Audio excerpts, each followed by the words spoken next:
Hello and welcome to Useful Idiots. I'm Katie Halper. And I'm Mary Mate. Hi, everybody. Thanks for joining us. Remember to join us at usefulidiots.substack.com to support the show and get bonus content.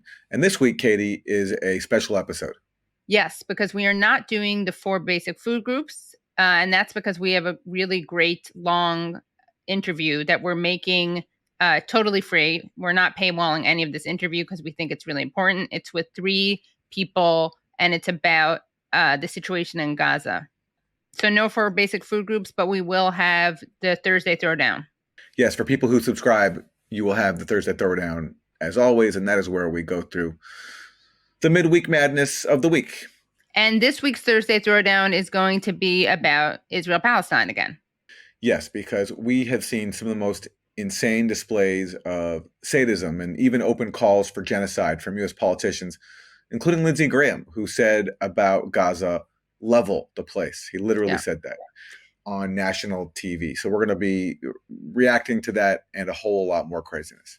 And if you missed our Monday morning, you can watch that because we break down some of the many ways that the U.S. media kind of shares its bias, pro-Israel, anti-Palestine bias, wears it on its sleeve. So that's a good guide for people also. And a quick word about this interview, just to clarify our position on this.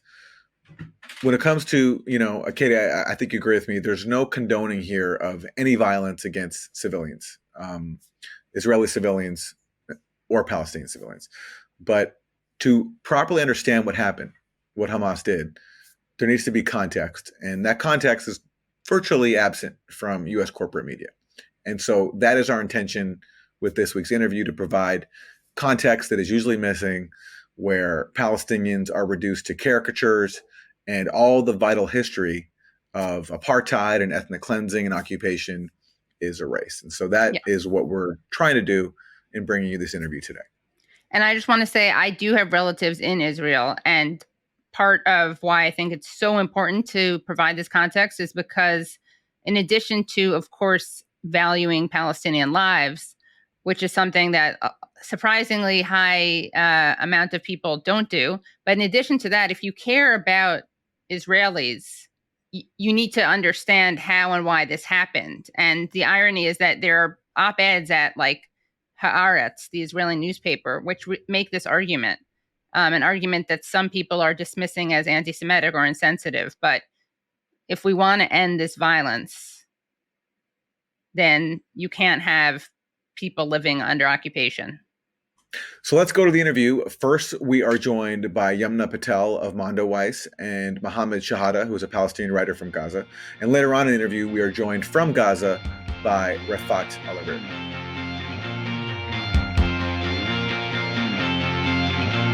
Thank you so much, Muhammad and Yumna, for joining. Thanks for having us. So, Yumna, you are in Bethlehem. What is happening on the ground where you are in response to what is happening in Gaza?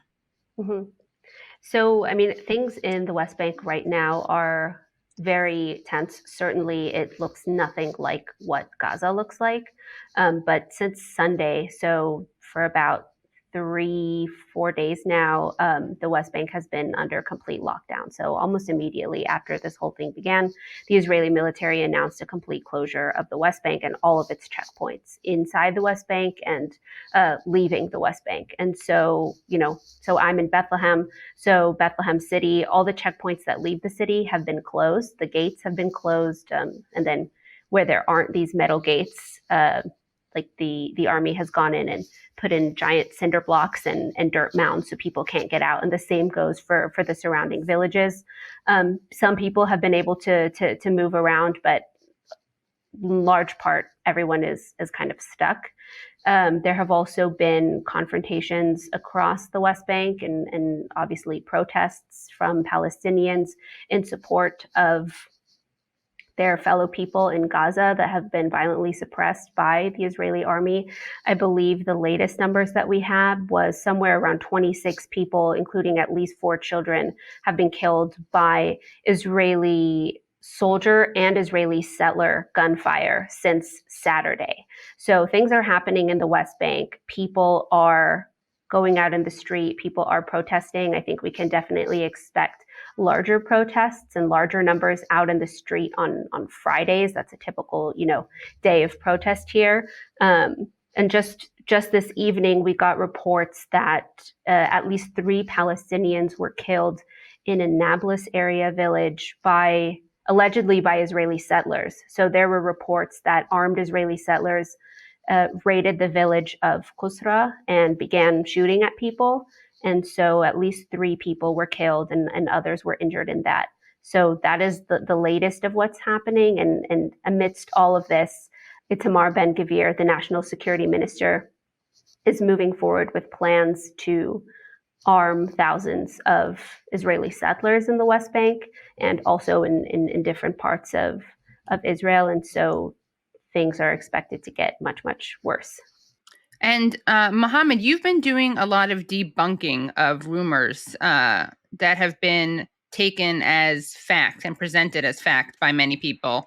Can you share some of the most important things that you think have been misrepresented? And of course, Yumna, feel free to jump into this after.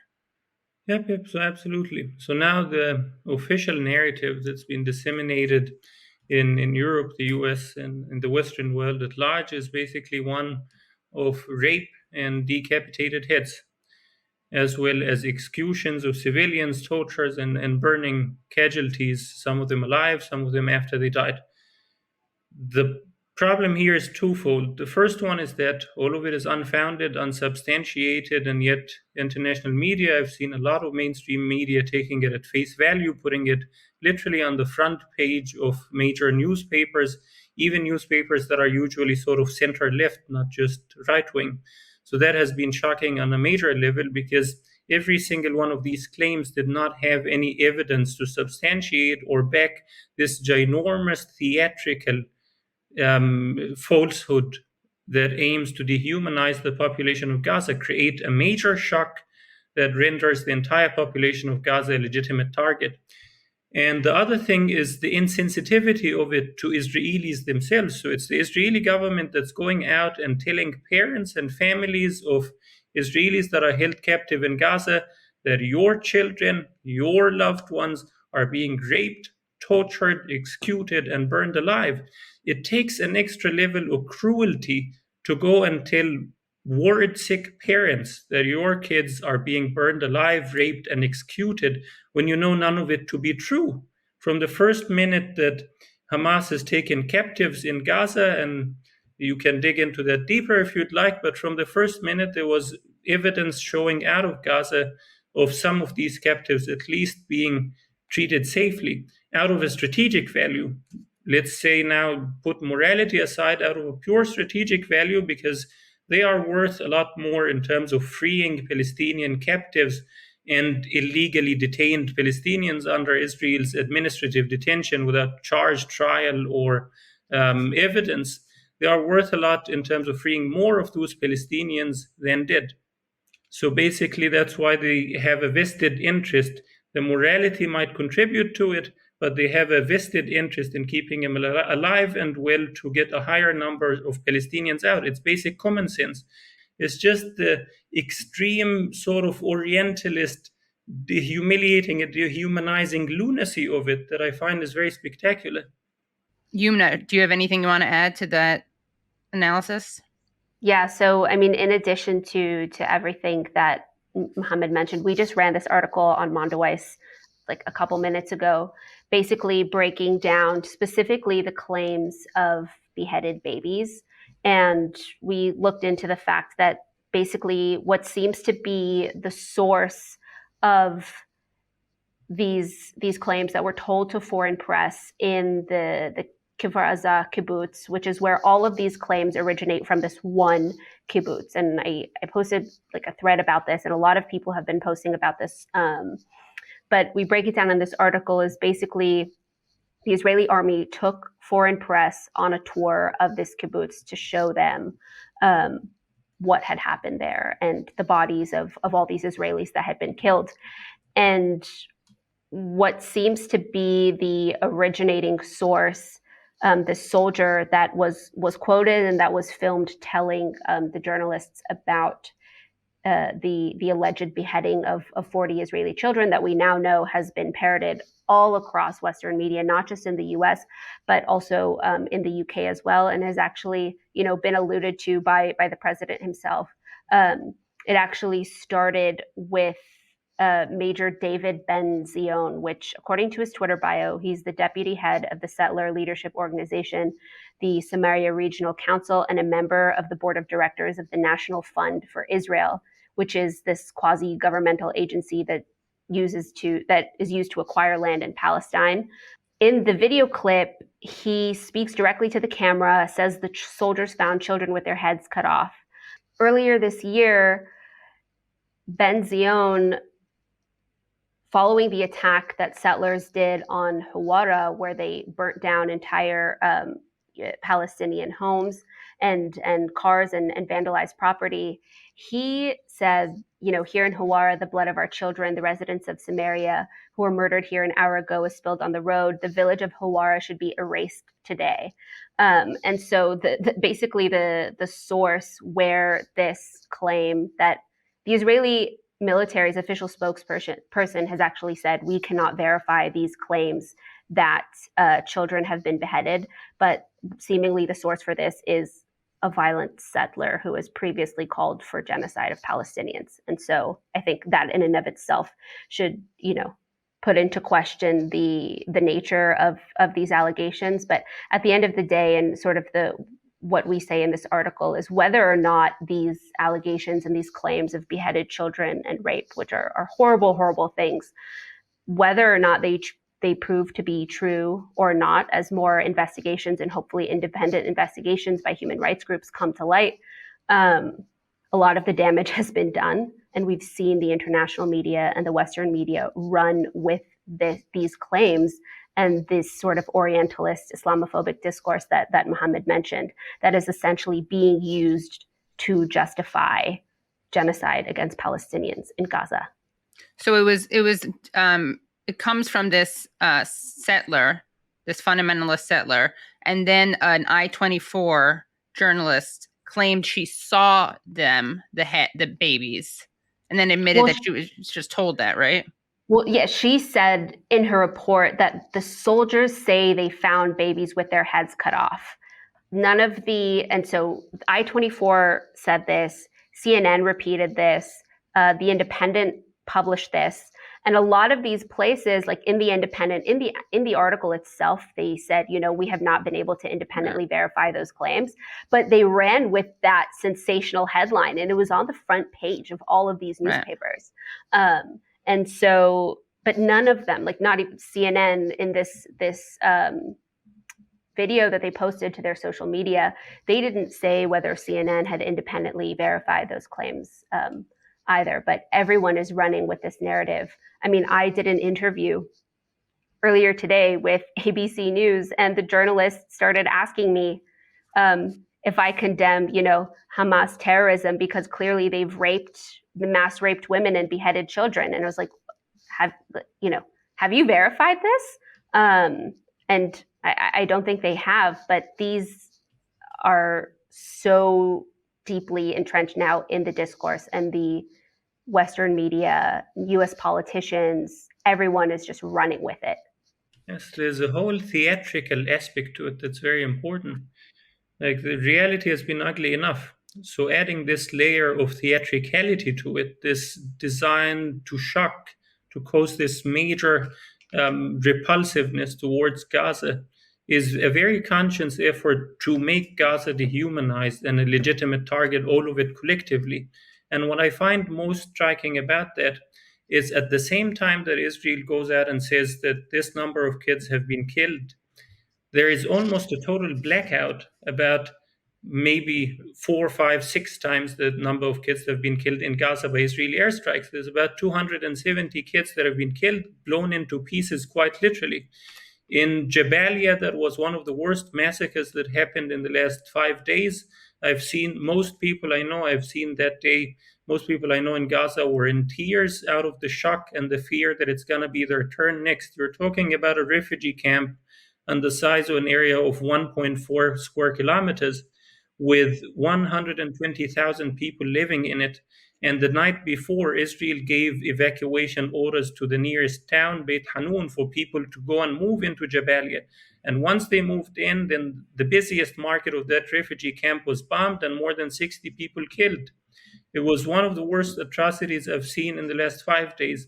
So you have a total blackout over that, over the 100% clear-cut case of children being bombed, carpet bombed, almost quite literally, and at the same time engage whether or not this happened without any evidence to back it to begin with, whether or not the IDF is a trustworthy source. The second thing is that you have clear evidence of the IDF lying last night. So they published a footage themselves showing that they engaged in a fire exchange with 4 militants and eliminated them, etc.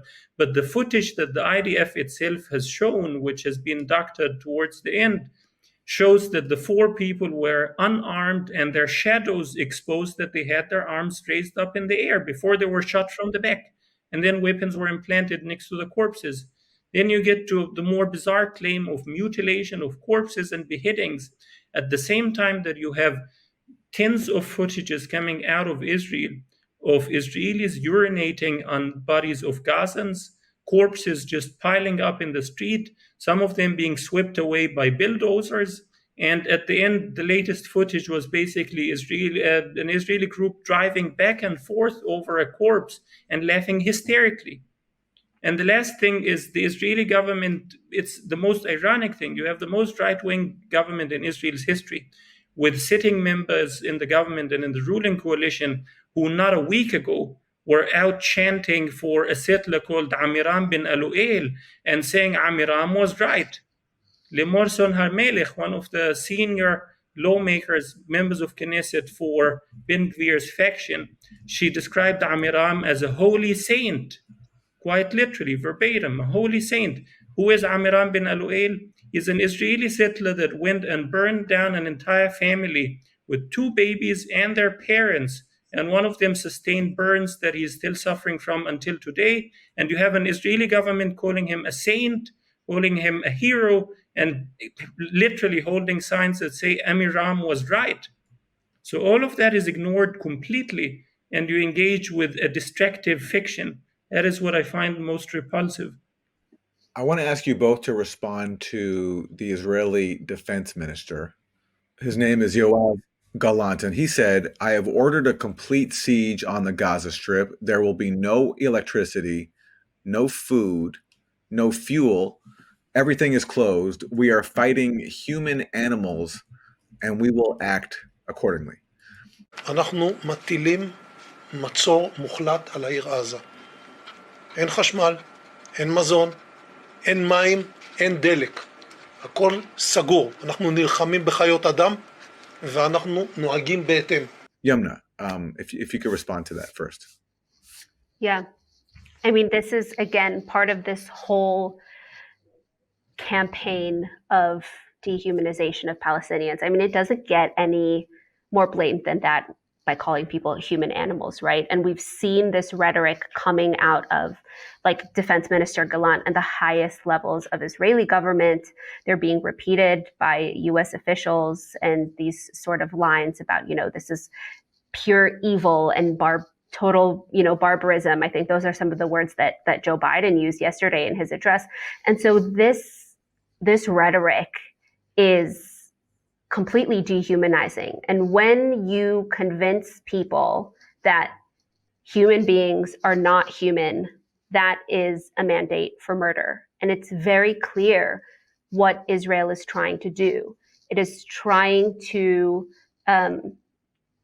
preemptively justify the execution and the mass killings of Palestinians, largely civilians, in Gaza. And I mean, we've been discussing this a lot, with my colleagues and friends and that sort of thing. And it feels, a lot like what we're seeing now happen in real time with the rhetoric that's being used by the Israeli government and also by the West. Feels a lot like when Americans were being sold the Iraq War, and back in the 90s, the allegations about Saddam Hussein, taking babies out of incubators and leaving them on the floor to die and using that as an excuse to go in and invade Iraq. So it's crazy to me that, we've studied how America lied to the American population to justify the war in Iraq. And now we're seeing the same tactics being used in this case. And I think it's just very, very clear what is happening here. And we're all, especially as Americans and people in the West, we're all party to it, right? Is this narrative that we're being sold to justify the mass killing of Palestinians.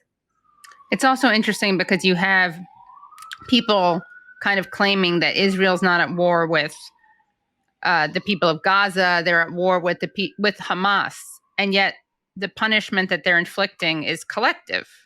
Right, and that's what's totally missing from this whole thing. And I tell myself, we shouldn't be surprised, because that literally is what happens every single time that Israel bombs Gaza, is that, Palestinian civilians are just cast aside and disregarded as collateral damage. But in this case, where so much of the narrative is centered, and so much of the justification for what is happening in Gaza is centered around the killing of Israeli civilians, the fact that, in comparison, no attention is being paid to, as Muhammad said, the killing of 270 children just in the span of 3 or 4 days. I have never seen the amount of profiles and interviews with the families of victims and captives and civilians who were killed, that I've seen, of mainstream media in the US interviewing these Israeli families and doing deep dives into how they were abducted, how they were taken captive, their stories. I have never seen this level of attention paid to one singular Palestinian that has been abducted from their home in the middle of the night, or Palestinian Americans like Shireen Abu Akleh, who were killed in broad daylight by Israeli forces. And so just to see, we all know there's a double standard. We know that it exists, but to just see the magnitude of it playing out in front of our eyes is dumbfounding. Yeah, Nikki Haley tweeted in response to the news that some Americans were among those killed by Hamas, said, "Americans were killed. This is personal. This is personal now." Yeah. But of course, it wasn't personal for her when Israeli forces killed Shireen Abu Akleh, who's also an American. Right. And it wasn't Rachel Corrie, and many other Americans. Yeah, exactly. The way that I watched Biden's address yesterday, and it was so serious and so tormented by the killing of American citizens. And to then compare that with the way that he skirted around the killing of Shireen Abu Akleh, that they wouldn't even meet with her family when he came on a trip here, is just, it's wild. And for people who don't know who Rachel Corrie is, this was in 2002, it must have been. It was during the Second Intifada. Rachel Corrie was a young American in her 20s, went to Gaza, was standing in front of a Palestinian home that was said to be bulldozed. And the Israeli bulldozer just ran her over and killed her. And it was a similar treatment. There was, her parents tried to get justice, of course, were stonewalled. A very similar story. And what she went through and what Shireen Abu Akleh went through is just a small microcosm what happens to Palestinians by the masses. Mohammed, did you want to respond to the defense minister's comments about calling Gazans human animals? Well, it's basically been Israel's consistent policy for the last 17 years, and it's particularly what led to this. I'm happy that it's getting attention now for the extremity of it, but it's been literally what they were saying all the way from 2007. The most recent was 2017, the Israeli defense minister, or 2018, Israel's defense minister, Avigdor Lieberman, when the IDF shot a journalist, a friend of mine, at Gaza's borders, and then he came out and said that there are no innocents in Gaza. That's Avigdor Lieberman. Then he said in another interview with, I think, an Israeli conservative newspaper. He said, quote verbatim, "Our policy in Gaza is to keep their heads above the water, their bodies drowned, and nothing else. We're not animals like them." Then you have the more moderate Israelis, the head of the opposition, Benny Gantz, saying in 2019-20, saying that basically we're not animals like Hamas, we're not animals like them. We will give them food and water, but, quote, "we will not allow real development, any real development in Gaza." But all the way back in 2007, when the blockade started, it was Israel's prime minister at the time, Ehud Olmert, who's now widely celebrated as an icon of peace, who said at the time that basically Gazans should just walk, use their feet. We're cutting all fuel supplies and all electricity. They should just get to walk instead. And that started with a blockade that didn't allow even pasta in Gaza. John Kerry was a senator at the time, visited the area of the Gaza Strip from the outside. Israel does not allow him in, doesn't allow any American officials into Gaza. So he basically asks and says, why is pasta not allowed? And they say, well, pasta is not humanitarian. We strictly allow only humanitarian things into Gaza, humanitarian items. And once the blockade starts to ease after Israel's most atrocious operation at the time, Operation Cast Lead, when they used a huge amount of white phosphorus munition on Gaza, when they went for a ground invasion, when they flattened entire neighborhoods. After that, with international pressure boiling up, Israel says, okay, we allow hummus into Gaza, processed hummus that was under Benjamin Netanyahu. And you can go and check the article in Haaretz by Amira Haas. The article says processed hummus is allowed, but processed hummus with a topping is not allowed. That's a security threat. Processed hummus with olives, peppers, exactly, garlic. Yeah, so that's not allowed. Only pure processed hummus. Otherwise, it's a security threat.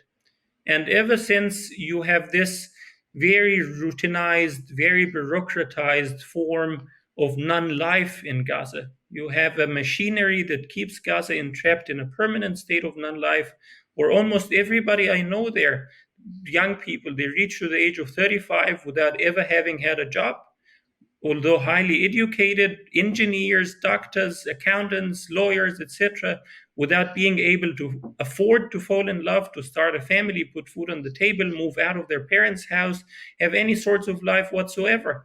And a lot of them, they usually say, I'm afraid I'm going to die before I ever experience living.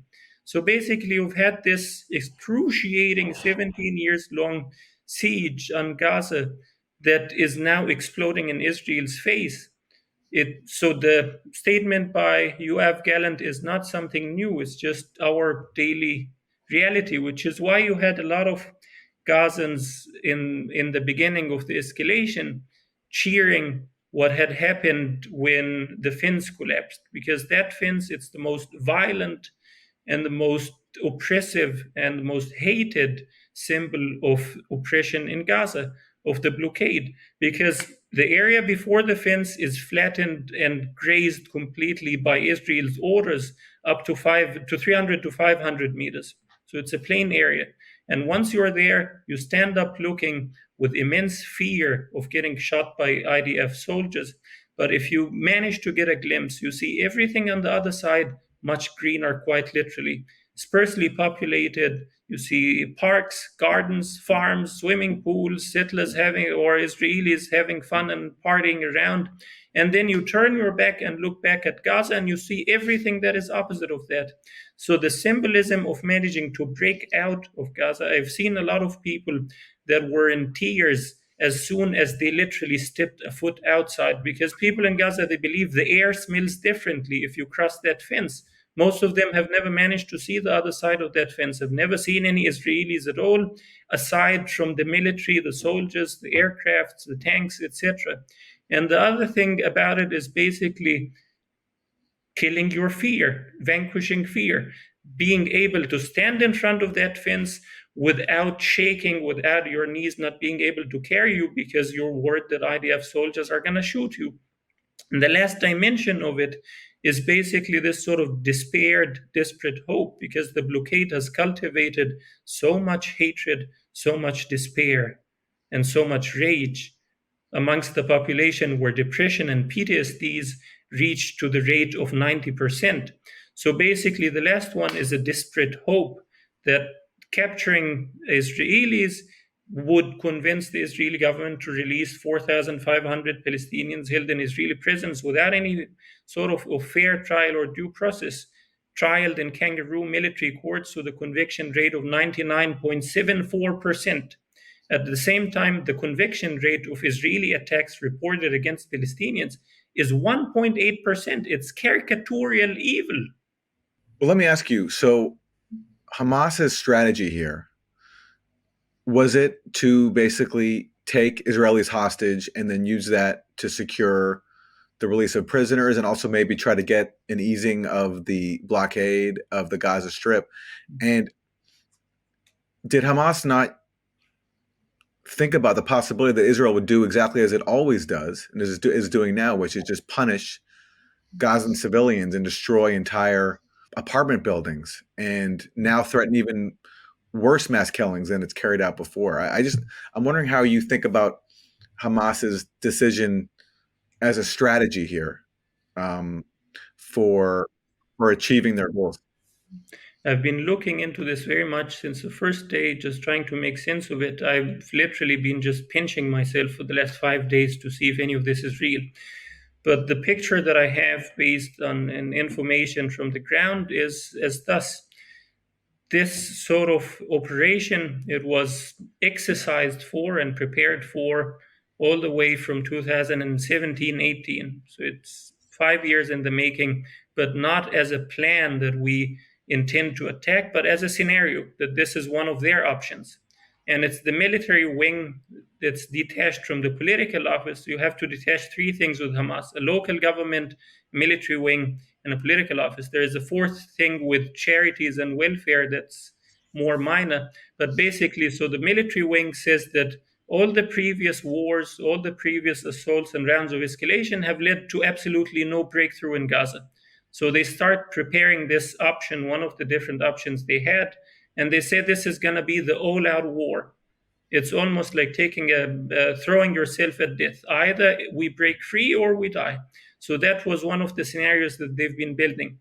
My understanding is that the political wing was very convinced that maybe negotiations and mediation would lead to alleviating and lifting the blockade. So that with the Great March of Return in Gaza, I see a lot of people being impressed with the Israeli pro-democracy movement. But at the same time, it's tantalizing for a Gazan, because all my friends were at the fence, more than 100,000 people marching every Friday regularly with not a single rifle, not a single weapon, and not a single Hamas flag. Palestinian flags, bare-chested, overwhelmingly nonviolent, going to the fence and literally getting shot, Israeli soldiers taking pot shots at them. So that there was immense hope that this protest would lead to a breakthrough, but it led only to what people in Gaza call a painkiller, a sedative. So that's what they refer to these minor humanitarian interventions. It was literally getting $100 cash handouts from Qatar, Israel expanding the fishing zone in Gaza from 3 kilometers to 5 kilometers and still shooting at fishermen and not allowing fiberglass or boats or equipment. And it's just these sort of minor humanitarian adjustments to contain and not sort of numb the population, pacify them. So it didn't lead to anything major, which is why for the last 5 years, the politicians in Hamas kept saying, give us a chance, this might work, this might lead to something. That's according to them. That's the internal narrative at the moment, is that they tried with the Qataris, with the Egyptians, with mediators from the United Nations, the Quartet, etc., and it didn't lead to anything. And they cite, I think, 4 or 5 things. The situation in the West Bank, unprecedentedly violent. Literally, I met Palestinians from the West Bank. Ironically, you can only meet them in Europe or in the US or anywhere else other than Palestine itself, because it's impossible for a Gazan to cross to the West Bank. And I met some of them highly educated, wealthy, sort of living in the bubbles in Ramallah, in Jerusalem, here and there, who are not exposed to the reality of the occupation to the same extent as Hebron, for instance. And that was a month and a half ago. And the sense I get from most of them is sheer terror. existential threat. They basically say every day I take my car to cross from area A to B, settlers are throwing rocks at the road. The village right next to Ramallah, not just one, but most of the villages nearby Ramallah were attacked by Israeli soldiers and settlers, and the settlers go hand in hand with the army protecting them, and they burn houses, they shoot at people, they do whatever they want. So that's number one, getting an unprecedented level of settler violence. Then they cite the Aqsa Mosque of literally Israel's lunatic national security minister, Itamar Ben-Gvir, saying that we're taking over, we're doing this and that, and sort of fulfilling the prophecy that Palestinians fear the most of losing the symbol of their existence, the Aqsa Mosque. And then they cite the issue with the settlement expansion, that it's going beyond everything humanly possible or everything imaginable for the last 2 decades. And the issue with prisoners, you have an Israeli minister that, like Israelis themselves, they call him Jabba the Hutt or the Peter minister, because it's just lunacy on the next level. He's sitting on his chair with a tray full of food for a video on TikTok with a smile from ear to ear, stuffing his face with freshly baked bread and saying, guess who's not getting any? Palestinian prisoners are not getting any of this. And then reducing their shower time from to 2 to 4 minutes a day per person, increasing the number of Palestinian detainees in each wing, and doing all these sort of small, tormenting, pointless, senseless measures just to provoke Palestinians. So these things pile up. And the last thing is basically Gaza is being emptied. We have about 200,000 young people, the most resourceful, the most educated, the ones with the money, the ones with all the qualifications, that are leaving to become asylum seekers or even illegal undocumented migrants in Turkey, in Malaysia, in Egypt. There's 20,000 Palestinians from Gaza and Egypt without any papers that are not allowed to work, have a life, have a residence permit, and some of them stuck for years. So this sort of collapse of society that they saw, that's the fifth thing they cite. And then they say that these things built up together, that they said, okay, now the politicians failed. We tried your way for the last 5 years. It didn't produce anything. So we go for this sort of all-out confrontation. That's the narrative, again, that they have internally. And I heard from at least three sources that they were warned that there's an Israeli imminent attack. And the reason that substantiated this sort of warning they got is that the Israeli cabinet, the Israeli prime minister and his cabinet, quite literally leaked to the media not so long ago, I think 2 or 3 weeks ago in September, that they were planning to assassinate Hamas top leaders. And they were giving names. Saleh Haruri, he's going to be taken off. And they were saying it quite openly. We're going to go after Hamas leaders. We're going to go after them in Gaza and abroad, which breaks this sort of whole ceasefire understanding they had with Israel for the last 4 years. This quiet for money of Netanyahu literally pouring millions of Qatari cash into Gaza on a monthly basis and saying to the media openly, money to Hamas is, quote, part of a strategy to keep Palestinians divided. Whoever is in favor of preventing Palestinian statehood should be in favor of the Qatari money going to Hamas. That's in the Jerusalem Post. That's the headline, basically. So you have this sort of political apparatus failing and having a warning that there's an imminent attack and substantiated by the Israeli threat, and having these 5 developing and concerning unprecedented sort of existential threat to Palestinian being that they cite, which is why they decided to go all in at once. And I'm not sure what the logic is of what they hope to achieve, but it was more of a process of elimination. They say that everything else failed, so it had to go that way. Perhaps they hoped for a regional confrontation for the West Bank to come out again as well, but that did not materialize. But the way the operation was carried out itself, I've also learned some details about that. But I don't want to take too much time. If Yumna want to jump in, sorry. No, I am intently listening to everything that you're saying. This is great. So thank you. So basically the operation, they start at 6:30 sharp with this sort of barrage of projectiles, homemade rockets or projectiles that they make inside Gaza primitively. So they start with these to create a cover, and at the same time they have a simultaneous attack that Israelis themselves are saying this is brilliant, and that's not my own terms, and saying that this took them completely by surprise, the way that it was coordinated and very much worked on to the narrowest detail. So basically, what I heard is that every Hamas militant was trained and learned exactly which military base they will go to and which room in that base they will try to take over. It was detailed to that level. So basically, that's initially the plan. They go with simultaneous infiltration through tunnels, through cutting the fence with these sort of paraglides to a lesser extent, and through some troops going by sea or some militants going by sea in inflatable boats. And once they arrive there, the plan is clear: take over Israel's military bases, all the military bases around Gaza, paralyze it. And they also have some sort of primitive drones, homemade drones again in Gaza, that they developed with the help of some engineers sympathetic to Palestinians. One of them is Zawari, a Tunisian engineer that Israel assassinated. So they made these homemade drones that they use to paralyze Israeli surveillance, tanks, etc. And they use some sort of signal jamming technology. And once they're in, their mission is clear: go and take over the Israeli military bases, which are perceived to be invincible, invulnerable. You cannot take over it very easily. Once they're there, they actually take over all the military bases around Gaza in the matter of minutes. That's their internal narrative. They say they were quite surprised that they managed to take over all these military bases, and that the Israeli command in the south collapsed at lightning speed.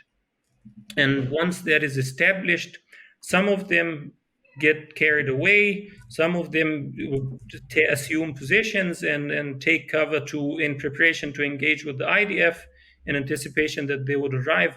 But that simultaneously coincides with the collapse of the Gaza fence. So once that collapsed, you had random people walking into Israel for the first time in their lives, but you also had a lot of other militant groups. You had, for instance, Saraya al-Quds, the Quds brigades, that's the Palestinian Islamic Jihad movement.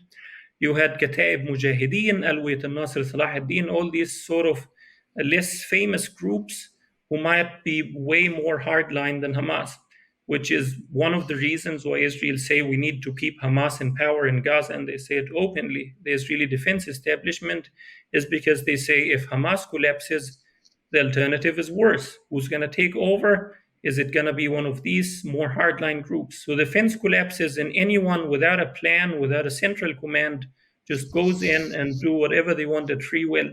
And that creates total chaos. So you see people stepping foot in Israel for the first time, and what they bring back with them is, for instance, I saw some pits being brought back into Gaza.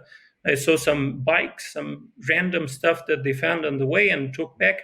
And you saw some unarmed people going in. They find Israelis on the way, and then they take them and bring them back captives to Gaza in the hope to free Palestinian detainees. So it was this sort of improvised chaos, decentralized, non-hierarchical, improvised chaos. And that wreaks havoc completely. Something that I think, well, thank you for that insight, which I don't think we've heard a lot of that. But something that I think people seem to believe, and it's a little ridiculous to even respond to it, but some people I'm talking to really seem to believe that they're like, it's different. What Hamas is doing is different. They're doing, and then they say raping babies, decapitating people with shovels. This is sadism. And what Israel does is different. Like, they're not doing that kind of stuff. They really seem to think that they believe that Israelis have a respect for life or for a culture of life that Palestinians lack. And I think it's worth kind of reminding people of the various ways that Israel, I mean, besides the kind of systemic dehumanization and colonialism, I think it's actually worth reminding people or teaching people the way that Israel tortures people, does not respect, obviously, rule of law. I mean, maybe it sounds a little ridiculous, but honestly, I'm hearing this from people who I would otherwise think of as rational people. So I think it's important to push back against that hasbara. Yeah, so basically, I would say it in short, in one sentence, Every single Palestinian party, Hamas included, and I'm not here to defend any of them, just to state facts and observations based on my own studies and based on the writings of others. Every single Palestinian political group, including Hamas and the Islamic Jihad, have openly supported an international criminal court probe into alleged war crimes by all parties to the conflict in the occupied territories. In Israel, there is not a single Israeli Zionist political party. The Arab Party is excluded, and I don't even think that they made a statement in support of it. But there's not a single Israeli Zionist party that came in support of an ICC probe into Hamas and Israel. So if you're so sure that Hamas are the bad guys and the criminals and that your conduct is going by the book, then submit and be compliant with a probe of the International Criminal Court. There's only one exception to that. That was a member of the sort of very leftist Israeli party, Meretz. I don't remember the name of the gentleman. He was Minister of Health in the last government. And he didn't say particularly that he supports it, but he basically said that what do you expect? All the things that are happening in the occupied territories, what did you expect? And it's a legitimate question to ask that. And all hell broke loose on his head from every Israeli politician. It's almost an act of political suicide to say that let's be cooperative with an ICC probe. So that's the short answer. The long answer, as I said, with this sort of escalation or operation, once the fence collapsed, once you had this sort of total chaos, people were acting based on their instinct, based on their repressed feelings, and based on their own will. So you have an Israeli journalist, Yossi Melman, a political analyst, who wrote in Haaretz. He's a very senior Israeli analyst. He wrote in Haaretz calling for a humanitarian corridor in Gaza and immediate prisoner swap of kids and women in Gaza in return for Palestinian kids and women in Israel. But in that article, he says that we see clearly that some of the Hamas militants that came into Israel had some humanity in them, because you saw in the footage that not all of them were cruel, but you saw in the footage, that's his own words, of people reassuring Israeli women that don't worry, we're Muslims, we're not going to hurt you. That's what he's narrating. So he says that basically some of them had a sense of humanity in them. But as I said, once it became this sort of decentralized chaos and all hell broke loose, you have 17 years long build-up of dehumanization, and it doesn't go only one way of Gaza being dehumanized, but it also goes the other way of Israel being dehumanized to Palestinians, because people in Gaza, their only interaction of Israel, the only thing they know about the word Israel is basically the suffocation, the slow death, the air jets, the fighter jets, the tanks, the soldiers, the airstrikes, the bombs, the pain, the death, the prisoners. And with one more detail, if you live in Gaza for 2 days, you will notice one thing very striking. Is this buzzing noise that never stops, no matter where you go in the Gaza Strip. It's Israeli drones surveilling the air 24/7 at all times of the day. And it gets most intense at night. You cannot sleep at night because of it. That's one of the reasons why you have kids, 91% of Palestinian kids in Gaza have PTSDs. Is because of these drones on top of your head, predator drones that are equipped with rockets to kill at any minute, literally looming on top of your head. So that creates a dehumanization of Israelis as well. That once people went outside of Gaza with this immense repressed rage, despair, and hatred for what's been done to them, some of them did not see Israelis as basically they were not very sympathetic to Israelis that they found on the way, because they see them as complicit in their oppression. And it's one of the things with the rave party that occurred near Gaza and occurred, I think, near to the Be'eri military base, is basically people in Gaza saying, who on earth would have a rave party right next to an open air prison, right next to what... Muhammad, I apologize. I'm going to cut in because we're actually joined now by a guest from Gaza. We're going to bring him in right now. Refaat Alareer. Refaat, thank you so much for joining us. You are a Palestinian academic and an editor. You're joining us from Gaza. We really appreciate you taking the time to join us. if you could tell us what's been going on around you. Thank you for having me. مرحبا محمد. كيف الحال? How are you? Refaat is actually my mentor. Oh, wow. Friend, Oh. Katie, Aaron. Hi. Thanks so much for joining.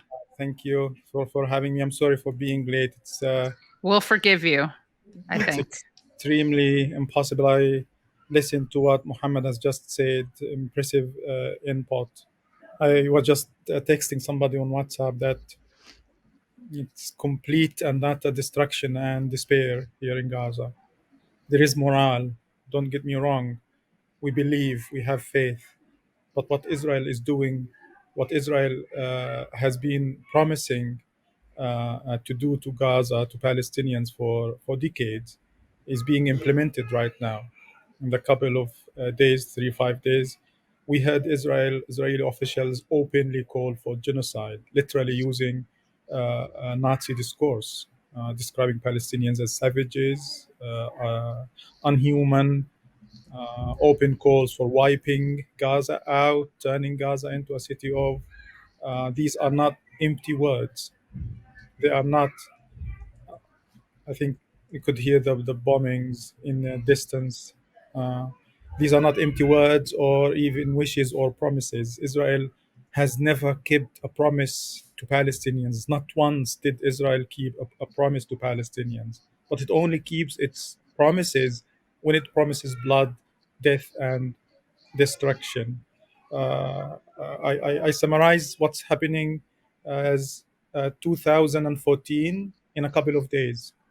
The scale of destruction that took place in 2014 in 51, complete and utter destruction of whole neighborhoods, of whole blocks.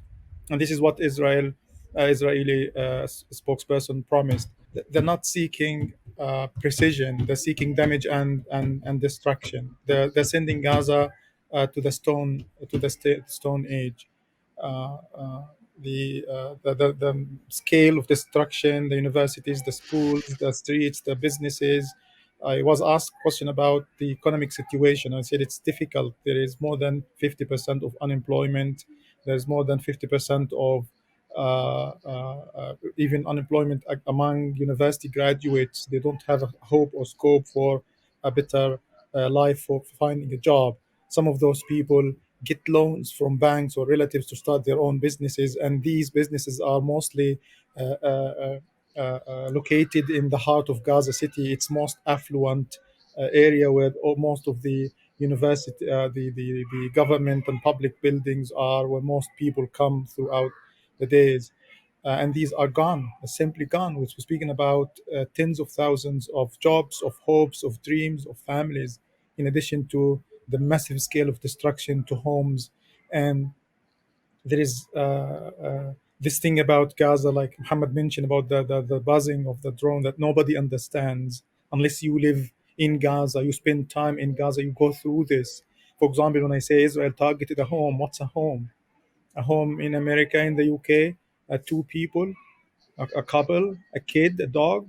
But in Gaza, a home is a generational building. My family home, for example, when it was destroyed in 2014 in Shujaiya, it was four floors. The father, this is what happens. The father builds a home, and then the kids start building up. And if this is a gun, we speak about at least 60 people displaced, homeless. And when this is bombed, we speak about at least, again, tens of victims and others injured. And even when Israel drops the bombs, it makes sure to destroy and damage the whole block. So even if Israel targets a home, it gets all the homes around it. And again, the sense, the feeling of uncertainty, of the unknown, what's going on in Shijaiya, we don't know what's going on everybody was forced to leave by bombs in Shijaiya. My family is scattered, my parents, my other brothers and sisters. And because this is people concentrate, whole families, extended families concentrate in one area. So when you have to leave your neighborhood, you don't have any other place to go to, because your kids, your daughters, your cousins and relatives basically live in the same area. When they had to leave, they couldn't reach me where I am in Gaza City right now, and they had to go to other relatives because Israel bombed the infrastructure and bombed uh, uh, the roads. Like this Israeli official said, this is a World War II level of destruction. It is. And on the human level, when we speak about 1,000 Palestinians killed in a few days, in 5 days, if this continues at the same level for 10 or 20 or 30 days, as many expect, we're looking at 50 Palestinians dead if Israel does not escalate. Nobody believes and thinks that Israel is going to be doing the same thing every day. Israel is using the earth, scorching the earth.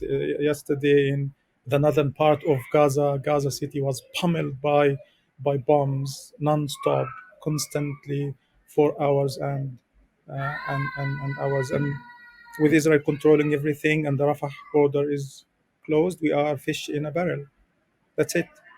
And Israel is not only shooting with a gun or a rifle, it's dropping 1 ton bombs at the defenseless people there. This is what I have to say about the situation and the feeling here. Refaat, I don't know if you've heard some of the language coming from Israel, but for example, the Israeli defense minister saying that these are human animals and talking about a total siege of Gaza, cutting off the food and fuel. Are you experiencing that yet on the ground? And are people trying to flee? There's talk now of Biden trying to negotiate what is being described as safe passage for Gazans to leave, but really that could just be a euphemism for more ethnic cleansing, getting people to leave Gaza for good, as Israel wants. Leave Gaza where, to Egypt? Well, that's the talk, but of course, yeah. I've just heard this, but it is ethnic cleansing. This is extermination. This is some kind of uprooting and second Nakba that Israeli ministers have been promising. The Gaza's only power plant shut down. There's no electricity coming out of the power plant that was already bombed by Israel in 2006, I think, and 2014. We are running out of everything, electricity, water, and food, with Israel not allowing aid to get into Gaza through Egypt, for example. Again, this is a hunger game. This is starvation. Where do you expect us to go? Because of the experience we have been through in the past 15 years, we have batteries, we have generators, but these could help us for what, a couple of days, some people a couple of weeks maximum. We have a generator and I have a small battery here. We work on it right now, but in a couple of days, maximum a week or two, if things don't change, uh, we're looking at a total blackout, no coverage, no media, no internet, because you can't charge your laptop, you can't charge your mobile phone, you can't communicate with them. Not that Israel cares. Not that Israel cares, actually. And mainstream media is complicit. All these malicious lies, rumors about what the Palestinians did in the attack on Saturday, and Israeli American politicians, Nikki Haley, what's his name, the guy that drinks weirdly, Lindsey Marco, Graham. Marco Rubio, Marco Rubio. Yeah. literally called for Ted finishing them. Cruz. That's Yeah. a final solution. They are offering a final solution. And Lindsey Graham just now was somebody retweeted or quote tweeted him saying this is a religious war. A religious war between what? You are, Lindsey, you are a Christian fanatic. Your end game is Armageddon. Your end game is to bring all the Jews in Palestine and exterminate them, force them to convert to Christianity, or Right. kill them. So this is what he's motivated completely and thoroughly by his anti-Semitism, hatred towards Jews. And Israel knows this, by the way. But Israel knows that he hates Muslims more, he hates Arabs Yeah. more, he hates Palestinians more. So it's okay. We can use him. He helps us at this stage. You have children, and I was wondering how your children are holding up and experiencing this. I do have children. I was not sure if you can hear the commotion in the background. Yeah, that's not too bad.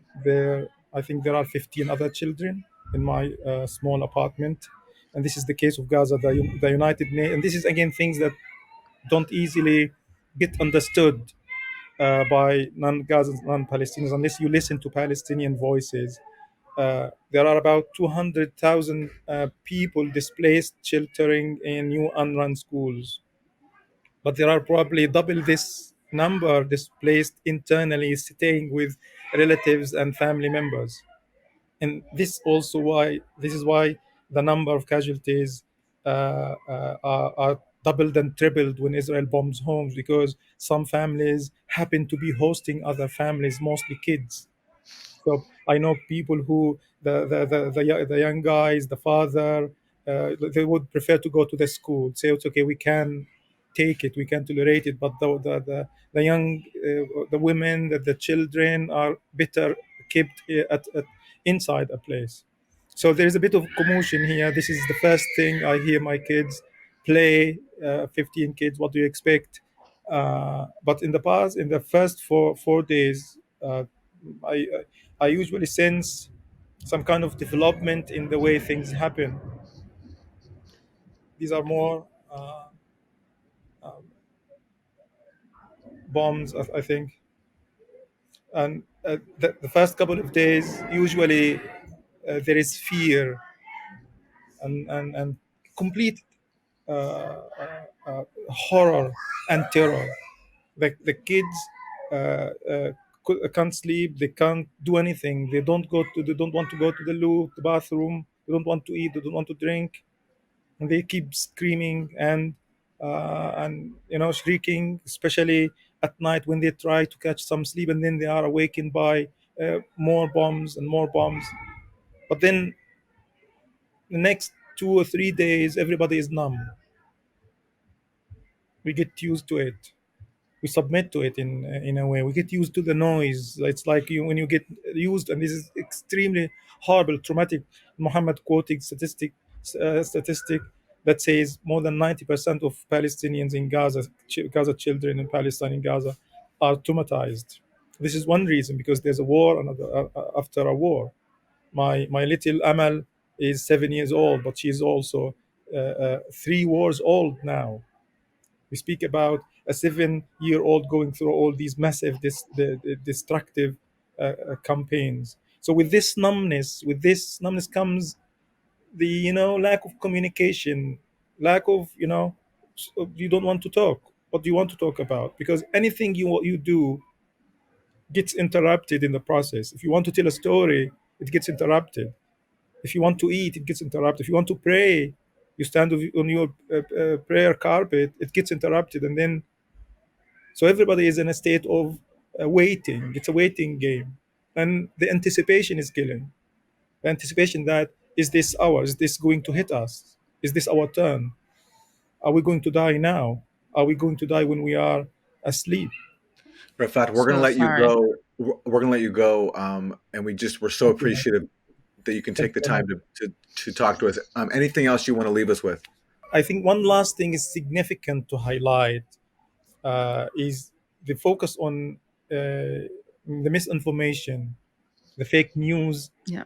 that Israel manufactures, and the complicity of renowned journalists claiming without proof, that the three stories, I don't want to mention them again, and Yeah. they turn out to be complete lies to demonize Palestinians. And I think Israel is manufacturing more lies. I'm anticipating even more serious allegations against the Palestinians, because this is the game. It's dehumanizing. Strip those Palestinians out of their humanity, and then anything is fair. Anything you do to them is fair, even if you kill. I posted The last stats by the Ministry of Health that says that was a couple of days ago. Israel killed 260 children in Gaza, and everybody was in the quotes, the trolls, the pro-Israeli genocidal apologists saying they deserve it, they deserve it, they deserve it.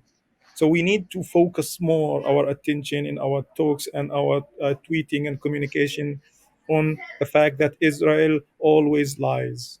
Israel always lies, and we have seen this Israel doctoring videos with Razan al-Najjar, the medic that Israel killed during the Great Return March, and all these lies that Israel keeps spewing. This is, I think, central to our narrative as Palestinians and pro-Palestinians. Refaat, thank you so much for Yeah, joining thank us. you so much. Thank you for having me. Thank you. Bye.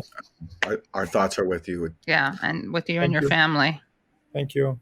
Okay. Well, Yumna, I wanted to ask you, you're based in the West Bank, and one of the criticisms that Netanyahu has received was that his government was so hyper-focused on enforcing the continued colonization of the West Bank with the illegal settlements and brutalizing Palestinians there, that they took their eye off of the Gaza area.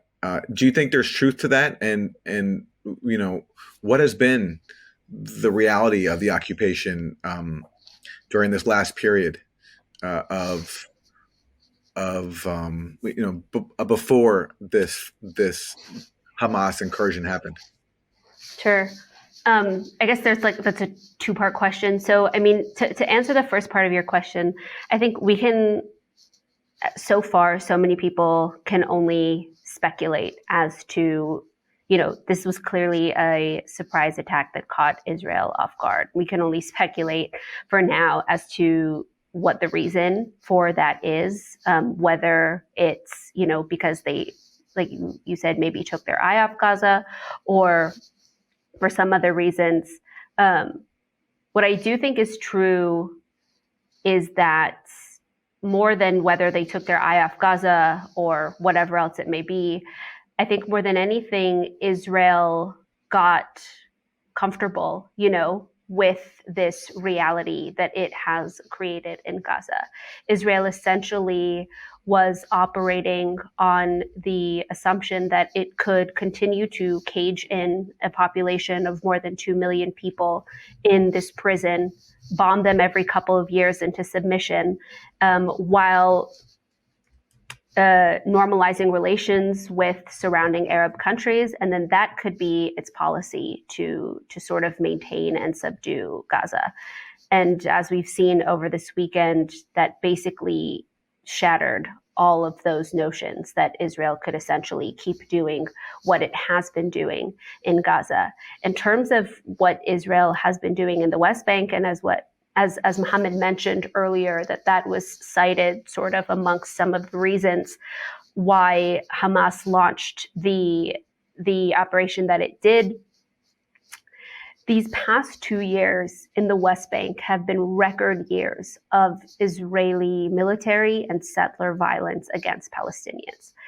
Every year is breaking the record of the year before it. So last year in 2022, we did all the headlines, and, Mondoweiss, we published pieces as well about this, that last year in 2022, it was a record-breaking year for the killing of Palestinians in the West Bank, and that more Palestinians had been killed in the West Bank in 2022 than they had since the UN began documenting casualties in around 2005, the tail end of the Second Intifada.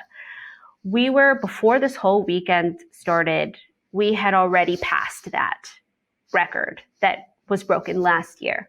And so before Saturday, I believe it was a number somewhere around 240 Palestinians had already been killed in the West Bank. The vast majority by Israeli military fire, but some as well by Israeli settler violence as well. And 40 of those, at least 40 of them were children. And so we've been seeing an increase in military violence, and especially settler violence, and the sort of settler state collusion. And we've seen it across the West Bank in these rural Palestinian areas that are on the front lines of these settlers. We've seen, mobs of settlers embark on these, pre-planned pogroms, basically, where they're going through Palestinian towns, setting everything they can on fire, and even using, their weapons against Palestinians. And many of these settler attacks have resulted in the killing of Palestinians as well. At the same time, I believe 2023, and I maybe need to check the number, but I think it was somewhere around 13,000 new settlement units had been approved in the first half of 2023 by Israeli authorities under the purview of Bezalel Smotrich. And so we've seen these record levels of violence in the West Bank. And at the same time, and Mondoweiss and myself, we've reported on this extensively, that at the same time, we have seen this resurgence of armed resistance in the West Bank in places like Jenin and Nablus, where these armed militias are forming, and they're growing, basically, of young Palestinians taking up arms because, they have no other option. This year marked 30 years, just last month marked 30 years since the first Oslo Accords were signed.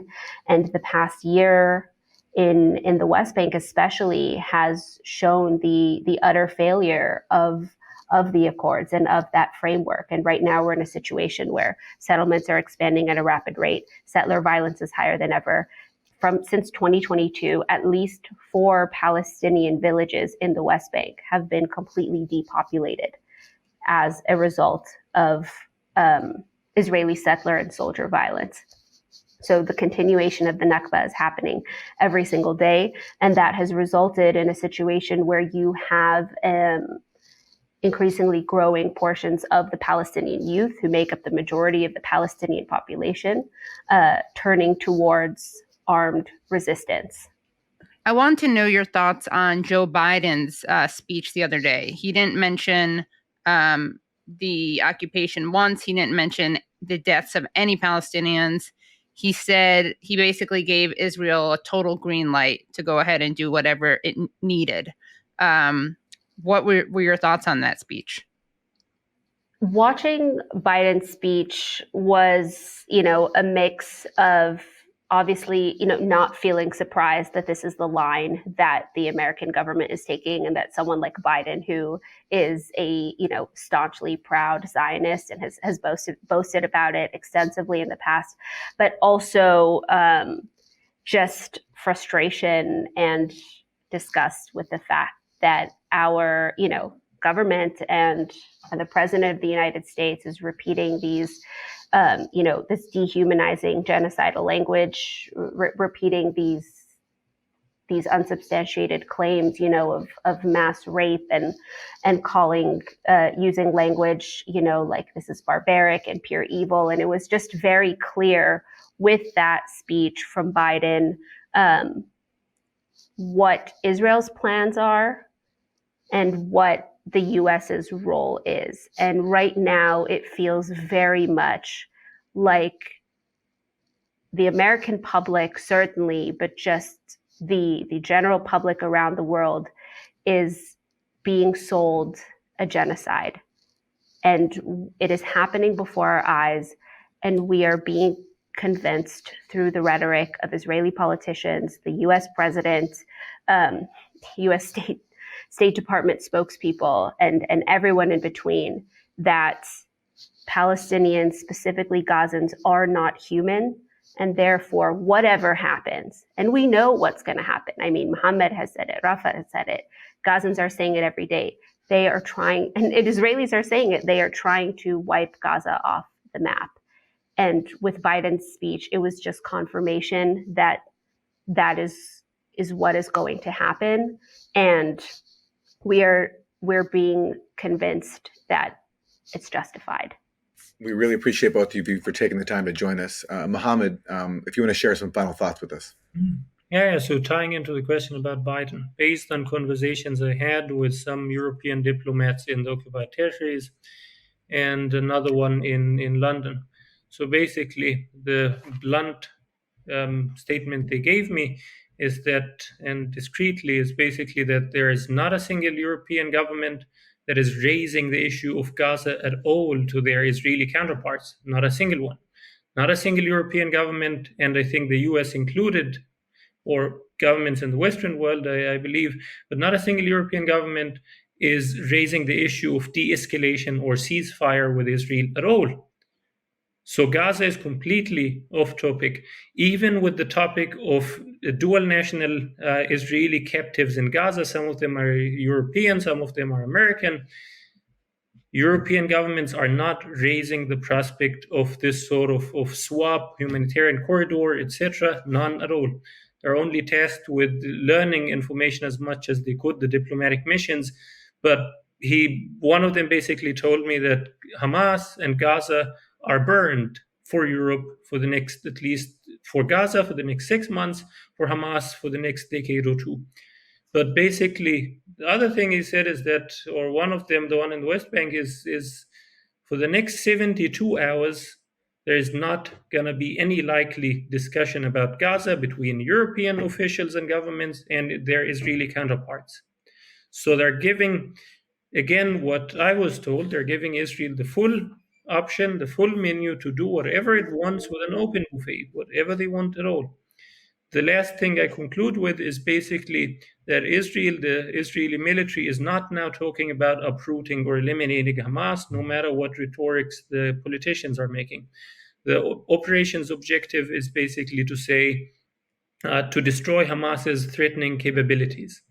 And that means at the end of this escalation, the result we're going to have is basically Gaza flattened completely, Hamas remains in power indefinitely, and reconstruction is never again in sight. The last reconstruction process in 2014, after Israel's last major war of 51 days, was never concluded until today because of donor fatigue. Western donors saying, why should we build homes if they're going to be knocked out again? Should we just build them out of Legos then?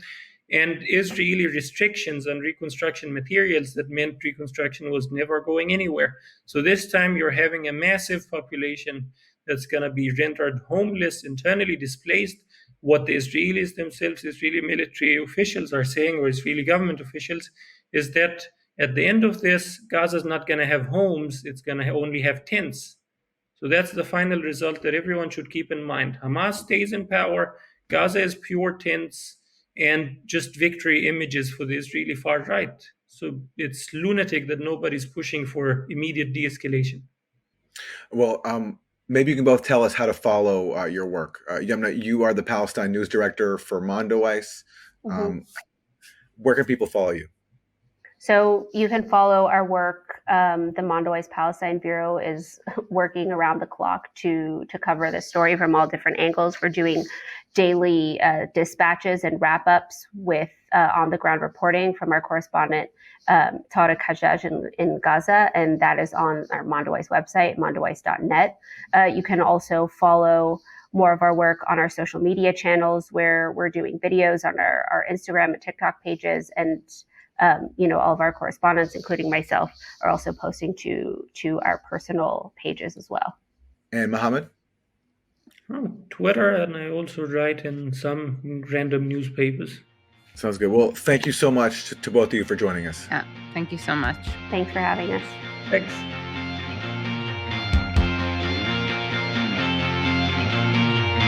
That was really very informative and very moving and very upsetting. Yes, it's a very somber time. Very grateful to all those guests for taking the time to share their insight with us. And thanks to you for joining us. Remember to go to usefulidiots.podcast.com for more. And we'll see you next time. Bye, everyone. Hello, thank you so much for listening to and watching Useful Idiots. For full episodes and extended interviews, please subscribe at usefulidiots.substack.com. You can subscribe on YouTube at youtube.com/usefulidiots for clips, live streams, and full episodes. Also, subscribe to us wherever you find your podcast. Follow us on Twitter at UsefulIdiotPod and use the hashtag UsefulIdiotsPod. Join us Mondays at 10 a.m. for the Useful Idiots Monday Morning Show, where we discuss the Sunday morning news shows so you don't have to watch them.